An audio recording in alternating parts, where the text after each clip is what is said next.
ভারতে সফর করছেন আমেরিকার গোয়েন্দা প্রধান তুলসী গ্যাবার্ড। সেই সফর খুবই গুরুত্বপূর্ণ, এর আগেই উল্লেখ করেছিলাম, এবং সেই সফর থেকে বাংলাদেশ সম্পর্কে নানা রকমের তথ্য স্পষ্ট হওয়া যাবে সে কথাও বলেছিলাম। একদিনের মধ্যেই সেই ব্যাপারটা স্পষ্ট হয়ে উঠল। ভারতের নিরাপত্তা উপদেষ্টা অজিত দোভাল তুলসী গ্যাবার্ডের সঙ্গে কথা বলেছেন বাংলাদেশ নিয়ে, স্পেশালি বাংলাদেশ নিয়ে, এবং বাংলাদেশ জঙ্গি রাষ্ট্রের পথে মার্কিন গোয়েন্দা প্রধানকে এমনটা স্পষ্টভাবে জানিয়েছেন অজিত দোভাল। তারই প্রেক্ষাপটে তুলসী গ্যাবার্ড ভারতীয় একটি পত্রিকায়, গণমাধ্যমে সাক্ষাৎকার দিয়েছেন। সেই সাক্ষাৎকারে তুলসী গ্যাবার্ড রীতিমতো বোমা ফাটিয়েছেন বাংলাদেশ প্রসঙ্গে। এই প্রথম যুক্তরাষ্ট্রের বাংলাদেশকে নিয়ে যে অবস্থান, সেই অবস্থানটা পরিষ্কার করে দিয়েছেন তুলসী গ্যাবার্ড, যেটা বাংলাদেশের জন্য বড় শঙ্কার ব্যাপার এবং বাংলাদেশের বর্তমান উপদেষ্টা সরকারের জন্য বড় আতঙ্কের ব্যাপার হতে পারে। সেই আলোচনাই করবে এই ভিডিওতে, থাকবেন পলিটিক্স টিভির নিয়মিত আয়োজনে। চলে যাই মূল ভিডিওতে। বলছিলাম তুলসী গ্যাবার্ডের কথা। আমেরিকার নিরাপত্তা উপদেষ্টা তিনি ভারত সফর করছেন এবং সেখানে অজিত দোভালের সঙ্গে বাংলাদেশ নিয়ে তার পরিষ্কার কথা হয়েছে। ভারতীয় একাধিক গণমাধ্যমে তিনি সাক্ষাৎকার দিয়েছেন। ভারতীয় টেলিভিশন চ্যানেল এনডিটিভিকে যে সাক্ষাৎকার দিয়েছেন, সেখানে বাংলাদেশ বিষয়ে তুলসী গ্যাবার্ডের পরিষ্কার মতামত উঠে এসেছে। ইউএস ইন্টেলিজেন্স চিফস ইসলামিক খেলাফত remarks on crisis in Bangladesh. বাংলাদেশে যে ইসলামী খেলাফত হতে যাচ্ছে, ইসলামী জঙ্গিবাদ মাথাচাড়া দিচ্ছে, এমন কথা বলেছেন বলে সাবধান করে দিয়েছেন। তুলসী গ্যাবার্ড কি বললেন? অজিত দোভাল তুলসী গ্যাবার্ডকে বোঝালেন যে বাংলাদেশে 5 আগস্টের পরে জঙ্গিবাদ মাথাচাড়া দিয়েছে, এই ব্যাপারে কার্যক্রম হাতে নিতে হবে। 5 আগস্টের পর জঙ্গিরা জেল থেকে মুক্ত হয়েছে এবং এই সরকার মুক্ত করেছে, এই ইনফরমেশনটা তুলসী গ্যাবার্ডের কানের মধ্যে ঢুকিয়ে দেয়া হয়েছে। তাতে করে তুলসী গ্যাবার্ড তার পর্যবেক্ষণ এবং ডোনাল্ড ট্রাম্প বাংলাদেশ নিয়ে কি ভাবছেন সেটা একেবারে স্পষ্ট, পানির মতো স্পষ্ট করে দিয়েছেন এনডিটিভির সাক্ষাৎকারে। তুলসী বলেছেন, ট্রাম্প প্রশাসন ইসলামী জঙ্গিবাদ নির্মূল করবে, সেটা পৃথিবীর যেখানেই হোক সেই ইসলামী জঙ্গিবাদ ট্রাম্প প্রশাসন নির্মূল করবে। বাংলাদেশ নিয়েও অভিযোগ উঠেছে, বাংলাদেশে ইসলামী জঙ্গিবাদ মাথাচাড়া দিয়ে উঠেছে, বিশেষ করে এই উপদেষ্টা সরকারের আমলে নানা ঘটনা আমরা দেখেছি।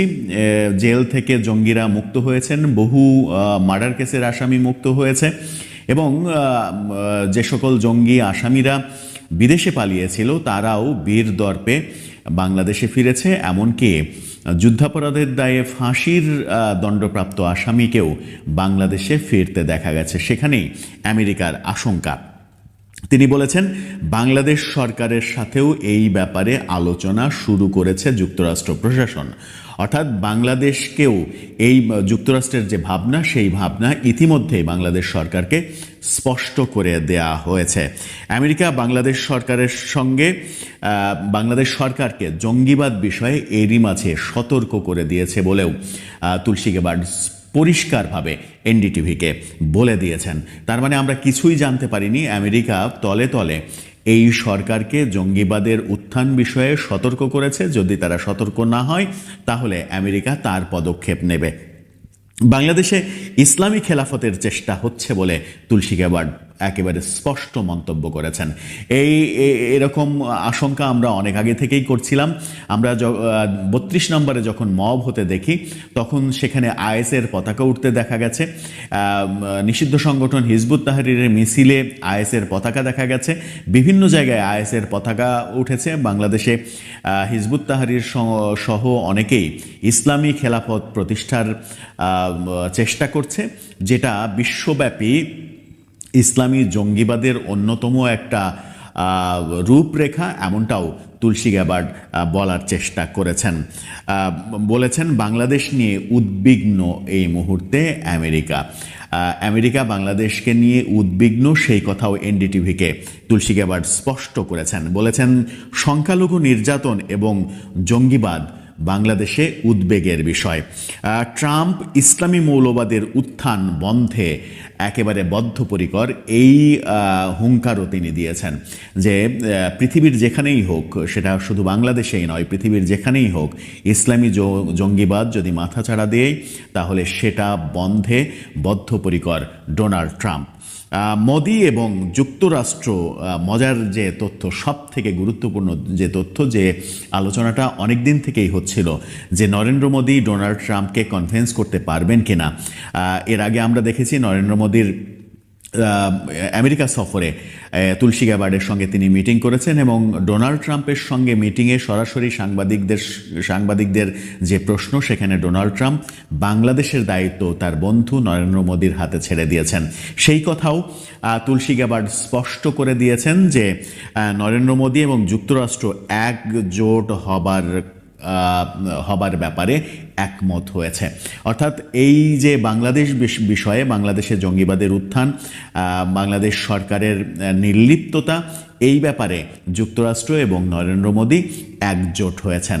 একজোট হয়ে তাদের পরবর্তী পদক্ষেপ কি হতে পারে এটা খুব সহজেই অনুমেয়। অনেক দিন থেকেই যে আলোচনাটা চলছিল যে ভারত আওয়ামী লীগের পক্ষে, শেখ হাসিনার পক্ষে এক ধরনের দুতিয়ালি করছে, লবিং করছে আমেরিকার সঙ্গে। শেষ পর্যন্ত কি সেই লবিংটা একেবারে সফল হতে চলল কিনা, সেটা একটা বড় প্রশ্ন। যদি সেটা সফল হতে চলে তাহলে সেটা শেখ হাসিনার জন্য দারুণ সুখবর হবে, কিন্তু সেটা বাংলাদেশের জন্য সুখবর হবে নাকি খারাপ খবর হবে সেটা সময়ই বলে দেবে। তবে বাংলাদেশের বর্তমান সরকারের জন্য যে সেটা সুখবর হচ্ছে না, সুখবর হবে না, এটা একেবারে স্পষ্ট বলা যায়। এই যখন অবস্থা, তুলসী গ্যাবার্ড যখন এনডিটিভিকে, ভারতীয় অনেক গণমাধ্যমেই তার সাক্ষাৎকার বেরিয়েছে, এনডিটিভিতে একেবারে ভিজুয়াল সাক্ষাৎকার, তিনি ভিডিও সাক্ষাৎকারে কথা বলেছেন। এখানে সংবাদ টেম্পারিং করার কোনো স্কোপ নেই, তার কথা সরাসরি শোনা যাচ্ছে, বোঝা যাচ্ছে। যে কেউ এনডিটিভির সাক্ষাৎকার দেখে নিতে পারেন তিনি কী বলেছেন। এরপরে যুক্তরাষ্ট্রের যে মনোভাব, বাংলাদেশ সম্পর্কে যুক্তরাষ্ট্রের যে মনোভাব, যুক্তরাষ্ট্রের যে অবস্থান, এবং সেই অবস্থান যে ভারতের অবস্থানের সমতুল্য, ভারতের অবস্থানের সঙ্গে তারা যে একজোট বেঁধেছে, ভারতের প্রধানমন্ত্রী এবং ভারতের নিরাপত্তা উপদেষ্টা অজিত দোভাল যে শেষ পর্যন্ত যুক্তরাষ্ট্রের সঙ্গে লবিংয়ে সফল হয়েছেন, সেরকম পূর্বাভাসই এবার পাওয়া গেল তুলসী গ্যাবার্ডের পরিষ্কার সাক্ষাৎকারে। এর পরের অধ্যায় তাহলে কি? বাংলাদেশে জঙ্গিবাদের উত্থান বিষয়ে যুক্তরাষ্ট্র যখন কড়া সতর্কতা দিল এবং সেই জঙ্গিবাদ নির্মূলে ডোনাল্ড ট্রাম্প বদ্ধপরিকর এই ঘোষণা দিল, তখন বাংলাদেশের এই নতুন উপদেষ্টা সরকার কোন পথে এগোবে? তারা কি এই জঙ্গিবাদ নির্মূল করবে নাকি যুক্তরাষ্ট্রের রোষানলে পড়বে? যুক্তরাষ্ট্রের রোষানলে যদি পড়ে তাহলে কি হতে পারে? অনেক কিছুই হতে পারে। যুক্তরাষ্ট্রের বাজারে বাংলাদেশের গার্মেন্টস শিল্পের বাজার 35%-এরও বেশি। 35% বাংলাদেশের গার্মেন্টস এক্সপোর্ট হয় শুধুমাত্র আমেরিকাতে। শুধু যদি আমেরিকার সেই বাজারটা অফ হয়ে যায় তাহলে বাংলাদেশের অর্থনীতির উপরে নজিরবিহীন একটা চাপ পড়বে। সেখানেই সেটাই সরকার পতনের জন্য যথেষ্ট হয়ে যেতে পারে। সুতরাং যুক্তরাষ্ট্রের যে কোনো বার্তা বাংলাদেশের সরকার যে মেনে নিতে এই মুহূর্তে, অন্তত রাজনৈতিক সরকার হলে ভিন্ন কথা, আমরা শেখ হাসিনার সরকারের সময় শুনেছি অনেক কথা। শেখ হাসিনা বলেছেন যে আমেরিকা, বাইডেন প্রশাসন আমাদের এই দ্বীপ এই জায়গা দখল নিতে চায় দিনে বলে আমার উপরে বিভিন্ন রকমের ষড়যন্ত্র করে, এরকম নানা কথা আমরা শুনেছি। রাজনৈতিক সরকার নানাভাবে নানা দিক দিয়ে পাশ কাটাতে পারে অনেক কিছু, কিন্তু একটা অন্তর্বর্তীকালীন সরকারের সেই রাজনৈতিক ক্ষমতা থাকে না একটা বড় দেশের, পৃথিবীর সব থেকে প্রভাবশালী দেশের চাপ পাশ কাটিয়ে যেতে। কারণ সেই বড় দেশের সঙ্গে আরও অনেক দেশ জড়িত হয়ে থাকে। আমেরিকার সঙ্গে যেমন ভারত রয়েছে, যুক্তরাজ্য রয়েছে, কানাডা রয়েছে, অস্ট্রেলিয়া রয়েছে, রাশিয়া রয়েছে। এই যদি হয়, আমার মনে হয় যে চীন বাদ দিয়ে বিশ্বের প্রায় সব শক্তি আমেরিকার সঙ্গে একমত হবে আমেরিকা যে কোনো সিদ্ধান্ত বাংলাদেশের ব্যাপারে নিলে। সেটা কাটিয়ে ওঠা, সেটা কুলিয়ে ওঠা বাংলাদেশের এই নতুন অন্তর্বর্তীকালীন সরকারের জন্য কঠিন হয়ে পড়বে। সুতরাং এই মুহূর্তেই সরকার যদি জঙ্গিবাদের যে অভিযোগ উঠেছে সেটার ব্যাপারে সচেতন না হয়, সেটা নির্মূলে সচেষ্ট না হয়, তাদের বিরুদ্ধে যে সকল অপবাদ রয়েছে সেগুলো থেকে তারা যদি সতর্ক না হয়, সেগুলো থেকে তারা যদি বেরিয়ে না আসতে পারে, তাহলে তাদের পক্ষে কন্টিনিউ করাটা কঠিন হয়ে পড়বে। দর্শক, আপনার কি মনে হয়? আপনার মতামত জানিয়ে লিখতে পারেন আমাদের কমেন্ট বক্সে।